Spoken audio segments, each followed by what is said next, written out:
आज की कहानी है मेरी राखी। मन का मुखौटा। सुबह का सूरज खिड़की से भीतर आ रहा था। सुनैना आईने के सामने बैठी थी।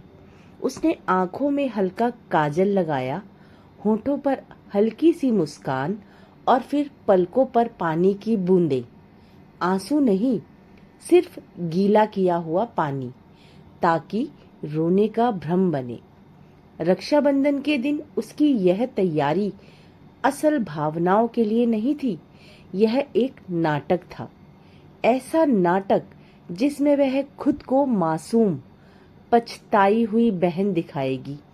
2 साल पहले का सच अभी भी उसकी आंखों में साफ था। माँ बाप के जाने के बाद उसने चुपचाप वसीयत के पन्ने बदल दिए।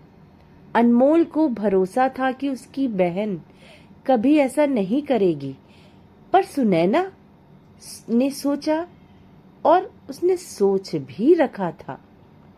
रिश्ते मीठी बातें संभालते हैं, जमीन और पैसा जिंदगी चलाते हैं। अनमोल जब घर छोड़कर गया था, उसने सिर्फ एक वाक्य कहा था, जब तुम्हारा दिल साफ हो तब मेरी कलाई पर राखी बांधना।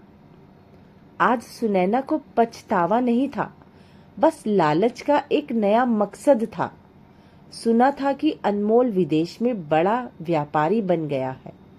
उसका मन कह रहा था, अगर आज उसे मना लिया तो आधा फायदा फिर से मेरा होगा।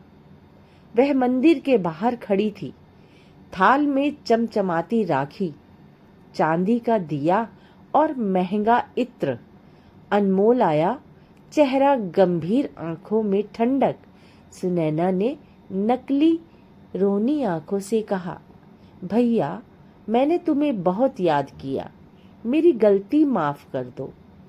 अनमोल चुपचाप थाल की ओर देखता रहा, फिर बोला, सुनैना, राखी का मतलब रक्षा है, लेकिन जिस रिश्ते को तुमने अपने हाथों से लूटा, उसकी रक्षा किसने की? तुम्हारे आंसू आंखों से नहीं, सोच से झरते हैं, और मैं इन्हें पहचानता हूं। उसने राखी को छुए बिना मुड़कर कदम बढ़ा दिए। सुनैना वहीं खड़ी थी। बाहर से उसकी आंखों में फिर वही नकली नमी थी, लेकिन भीतर वह सोच रही थी, अगले साल और अच्छा अभिनय करूंगी।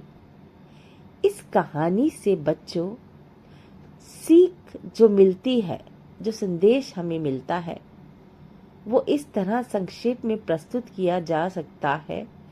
आप सुनिए, सच्चे रिश्ते विश्वास पर टिके होते हैं, लालच पर नहीं।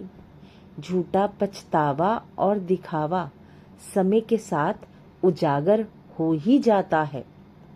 धोखे से पाया गया लाभ क्षणिक होता है, थोड़े समय के लिए होता है, पर रिश्तों का खोना स्थायी घाव छोड़ता है।